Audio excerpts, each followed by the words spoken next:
Here we are at Ka'ava. It's a beautiful Sunday, even with that noise in the background. Endless traffic out in the country. The most scary thing in the world is a moped gang unleashed on the weekend. You cue me in. All right, everyone. Right now we are in beautiful Ka'ava, and we're speaking to a very wonderful person that I had the privilege of meeting several years ago. Is it okay if we say your name? Yeah, if you want to. Okay, Hillary, just Blah, the blah, first blah. name. Yeah. Yeah, blah, blah, blah. Her name is blah, blah, blah. Blah, blah, blah. I've been wanting to talk to her for a long time because part of what we do here on our YouTube channel is we do talk about spirits and ghosts and everything. And now this will be the very first interview I have with someone who has had experiences with spirits. Don't mind these wonderful babies that are here. This is Lorenzo, and that right there is Theodore, and that's a Colleen. I tease him. In case you're wondering, yes. Because So- he's adorable. We're going to talk about Theodore. spirits in Ka'ava. Yeah. So Hillary, one of the first things I wanted to ask you is, were you a believer before you had your experiences? I believe there's a life hereafter, and why not? Mhm. Because I don't think when you're dead, you're gone. Your body is just empty shell. Your soul lives on. I believe So the why same not? thing. And you've lived there since, you said, 1987. 1987, January of 1987. And prior to living here, have you had experiences with spirits at all? I don't recall. It's been a while. It's been a while. It's been a while. I can't say, oh yeah, I remember in da da da, but I don't know. But you are definitely I'm a open believer. to it, You're yeah. open to it. Why So, what was the first thing that happened here that made you go, well, there's something going on in this area in Ka'ava? Well, I'm trying to think if I got my timeline all mixed up, but some of the things that have happened, I don't know in exactly what order. I was informed that the property we're on, these three houses, used to be one property, but there was an old fishing trail that cut through these properties. Mhm. And neighbors who have lived, not the current ones, in both houses have told me different times that they have had experiences. And my own kids, I know one of my daughters has had one of those feeling like she's being held down experiences. And I know that I have felt like when I've been home alone, like I've kind of felt someone there, for lack of a better explanation. And I used to have a dollhouse that I'd made. It was a cutaway type that was on my wall, and it was screwed on with tiny, tiny screws, plexiglass. And we'd made it to put some doll furniture that my mom had bought me when I was a little kid. So I thought, oh, we want to let it show. And I had it all set up. And things in there, and you could not get in, trust me. Things in there have moved around.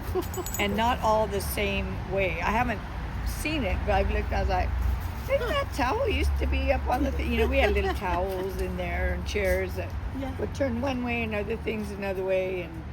And people would say, oh, vibration from the road. And I was like, maybe, maybe not. And so I would just say, I know who you are, have fun, just leave me alone. I'm harmless, I come in peace. If you want to play with the furniture, go right ahead. So in other words, you've established a good relationship with them from the beginning. I hope. Me too. I hope. When it comes to ghosts, yes. And then a really weird thing, I don't know if I should share this, but I'll share it in a minute. But anyway, at our school too, which is just up the road, we've had, they found Evie, and they know that. They've reinterred it, and I guess we have a thing where several have been reinterred. And a lot of people don't realize what that is. For the people, on the mainland that watch the channel, Evie is bones. Bones. Yes, these are bones of Hawaiian people that have been buried here a long time ago. And in the old days, the Hawaiians firmly believed in burying their dead in secret because Yeah.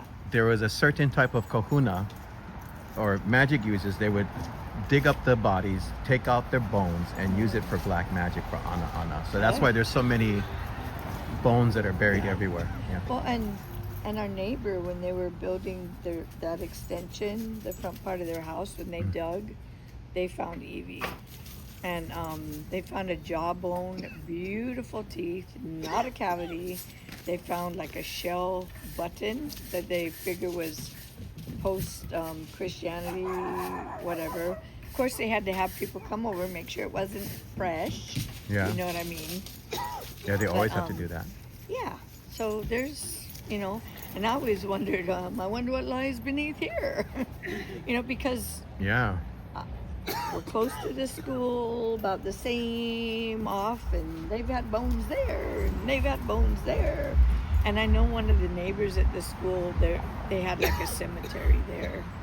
So there were bones buried there in their yard. It used to be, I think her grandmother was a healer, and so they had buried some, but I know they have found, I don't think it's any big secret, they have found Evie on our school when they were building, like, to redo infrastructure and stuff. Question.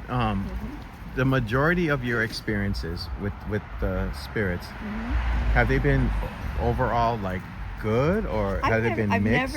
I've never felt threatened. Me personally, I've never felt threatened.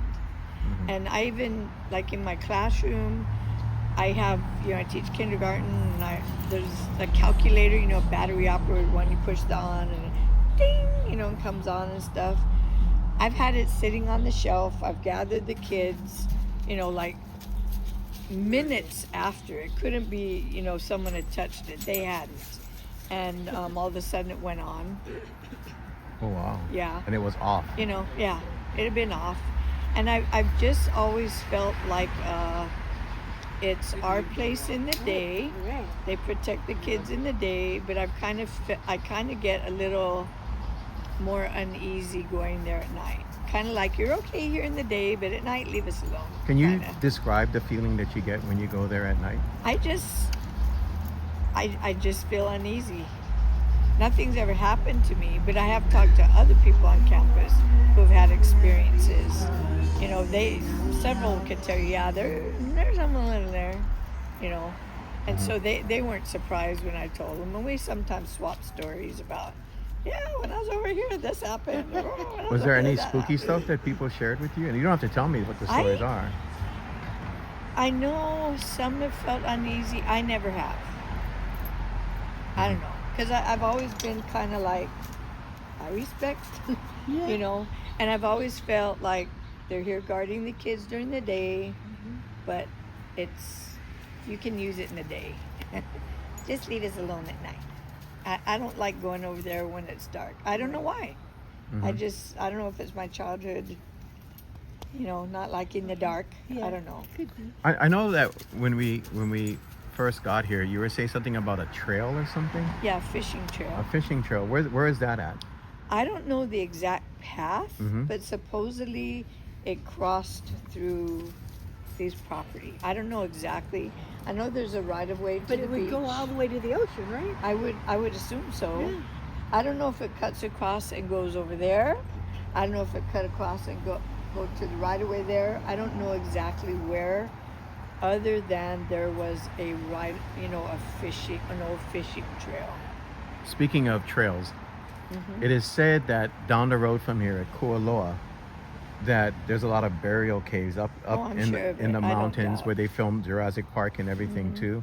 And they've all. I just wanted to know if you've heard this, but that the night marchers travel from the mountains from Malka to Makai to the ocean, and that they think that a couple of accidents at the hairpin turn may have been caused by people that have gone into their procession. That's very possible. I know that my friend who lived just up the road on this straightaway, that they had a 2-story house, and I know one time she said when she was sewing, she could see a line of Torches. lights on the mountain. Over here. Yeah, I'm almost a stone throw from her house. She's probably 5-6 houses down, and she used Sorry to about the see noise, it. guys. Yeah. It's okay. No, it's okay. When I got here, let's just pan over here real quick. Yeah. There's a huge mountain over here. Let me go. Yeah, right up there. There's a huge mountain. And when we came here, I was looking at that mountain and I just got total chicken skin. So that kind of maybe explains why.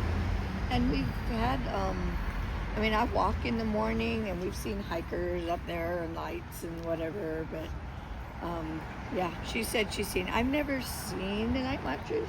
I'm not going to say they're not or stuff, but I also learned years ago when they were doing, I can't remember what the occasion was, but the President Monson from our church had come down and they did a cultural presentation, and I learned that a part of Kualoa Ranch, it was a area of refuge, and people would come and they would be safe once they made it to that area, a place of refuge.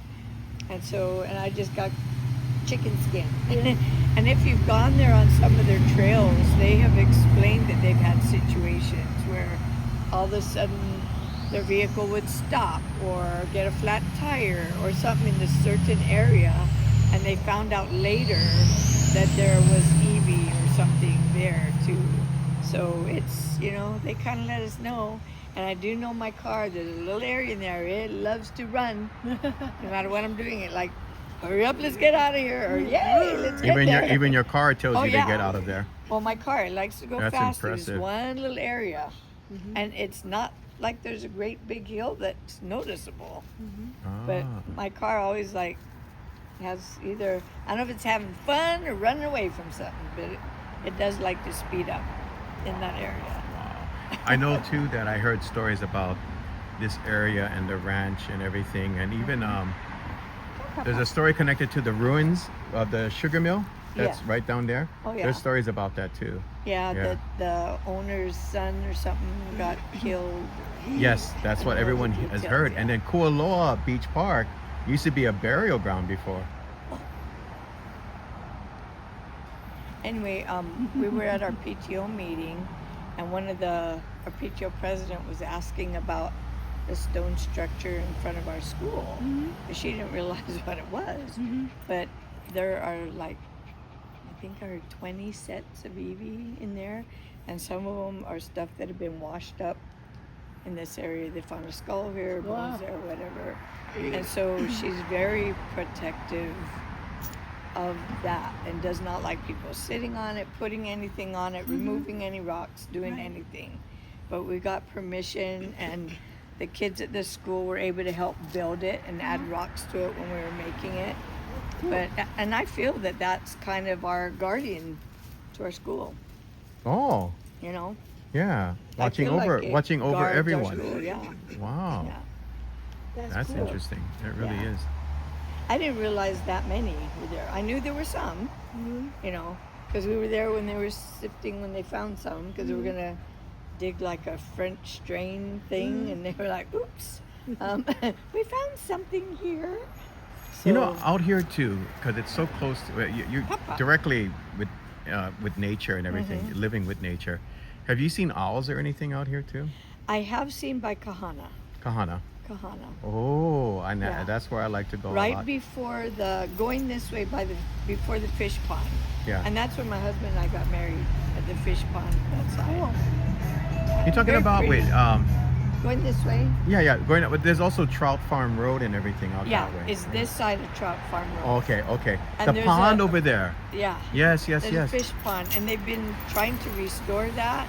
We've had the kids going and helping to restore that, and it's just got a very special feeling over there. And then because my son married a gal that's from this area, and they have like, you know, multi-generations of family living in the area. They're in a generational home that her papa had built.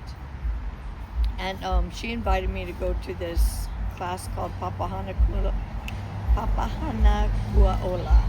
It's a program, Pili Kamo'o, at up in Kaneohe, and they tell us about stories about the area and Hawaiian practicing, the arts and stuff, and it's just made it all that more special to me, and realize it was sacred. Living out here, place. have you ever Sorry about that. Have you ever heard of anything involving Crouching Lion Inn? Because I heard stories about that Oh, place we've heard stories too, yeah. about it being haunted. They've shared stories about it, about the guardian on the hill that was supposed to be watching, and then they turned him to stone because he'd fallen asleep or did something else along there, and that the crouching lion is actually a dog, an Elio. Really? Yeah. So everyone got There's it a story. wrong then. Yeah. It's a dog. I mean, it's it looks crouching like a dog. lion, but yeah. Crouching dog Elio. Inn. Yeah, when you ask the stories. Now, one thing that I am curious about, because we've had people come talk, and there's talk that there are many, many outlets that, like tunnels that go through the mountains out to the other side of the, did you latch the bungee? Sorry. Yeah, just to hold it. But that go through to the other side of the island and stuff. And I swear, if I had a stack of Bibles, I would swear on it that when I was young, we moved here in 71, coming around that point of the mountain by Crouching Lion, you know how there's that bend, that there was this big hole in the side of the mountain. And we were told when we got here, not by another howly dude, I don't know how true it is, but that it was a Menehune hole. Menehunes are, you know, small Hawaiian helpers. There was a Menehune hole. I've met them, yes. And then not long after that, I don't remember exactly when, they filled it in with concrete and rocks. And you can still see that if you know where to look. But everyone I asked local, what are you talking about? It's like, I know I was told that. I know there was a hole. You could see the, you know, it's about this big. I received a story of Menehunes in Honolulu and in Hauula as well by a person that I interviewed before. So maybe that all kind of like fits And I've tried in. to ask people, and they're like, you know, I don't know if it's some taboo thing that they don't want to admit to or talk about, but the mountains are very sacred, and the stories about these areas are, once you know them, it's very Also, sacred. there are haunted beaches on this side. Like Pounders is known to be haunted. And then also, if you go to Hauula and you go right outside of Hauula, there's an old church camp. And that's supposed to be the home to the White Lady of Laie. I've been to her home. It's along the beach. Definitely there. So I know we heard stories at Kakela growing up about the White Lady walking along the beach with white flowing hair, carrying a baby and wailing. Did you hear that one or crying? Where? Kakela. Where's Kakela? I always hear Kakela. I'm born and raised here. I'm so It's naive. They call it something Kokoloiu now or something. Oh yes. Yeah. That's the one. I grew up knowing it That's as the Kakela. one. That's Kakela. the one. Yeah. That's where she has been seen. She's like there's a famous Hispanic female ghost that according to legend there was unfortunate tragedy with her children. Yeah. And she wails and looks for them and tries to steal other people's children. And they even said the one here, if you have a child, that she will try to take the child from you. So I still have yet to go there, and I did once before, It's just years ago. past there. I know where Years it is. ago, Yeah. do you remember the CYO camp there? Yeah, that's the one I'm talking about. Yeah. Right there. That's the Yeah, one. but It's they a camp. broke down that, but good memories there. Yeah, We used to have band yeah. camp. Matter of fact, when you used to camp over there, you could hear her wailing from the beach side. So you know about that. Oh yeah. Okay, I've ladies heard and these gentlemen, stories. confirmed by Hillary. Lived here since '71. Yeah. in So Hawaii. she would know. She Since would I was know. like 8 years old. Yeah. Oh wait, but I'm only 27. This is Pookie. Okay, that's Pookie. And hi, little And that's boy. Theodore again. Little Theodora. Yeah. Just kidding. Yeah, sorry about the boy. noise, guys, but we Teddy. right against the side Yeah, of the we're road right over here. on And the people think they road. have mobile discos when they drive their Yeah. car. But Some are so loud it shakes the house. yeah. Like all you hear is that bass and like that everything is shaking. Ridiculous. Yeah, No, I mean, I believe it. yeah, I really extra. do. Well, you know what, Hillary? Thank you for the daytime chicken Sure. skin. Yeah. Daytime chicken in the daytime and chicken skin. I hope that whoever these spirits are can see your heart and your intent. Yeah. And like I said in my house, I'm like, I'm heartless. you want to be in there, go ahead. But leave me alone. Well, yeah, you guys have I don't need to see you. you guys were here first, so yeah. You know. Yeah. And actually, the property I'm on, there's a little debate over exactly where. Somewhere on these three, there used to be a store called Barney's Store. And I was told that it was damaged in a tsunami. Whoa. I just heard that like in the last year or two. Wow. The stories you learn and you hear of is Because when we moved here, there was nothing. It was just soil. We planted all these trees and made our own mess, but there was asphalt, like a, parking lot kind of thing. But yeah. well, I think So, you found your own little interesting. piece of paradise out here. I like it. Too bad it's so expensive living in paradise. Yeah, it is. I know wanna that hang on when to houses it, get built, the property tax goes up and Yeah. everything else. And we're living in very challenging times right now. It Very is. It challenging is times. all over. It's All crazy. over. The whole world is crazy right now. Hillary, It thank is. you so much But for there's your good stories. people. Though. There's good people. Yeah, there in are the good world. people. I know Definitely. good people. Here's Right a with good us. person right here. Yes, yes. That's And we go that's- back a while too. Yeah, How- we were school roommates. Roommates. Really, back in the We day? were roommates. Yeah. Yes, in college.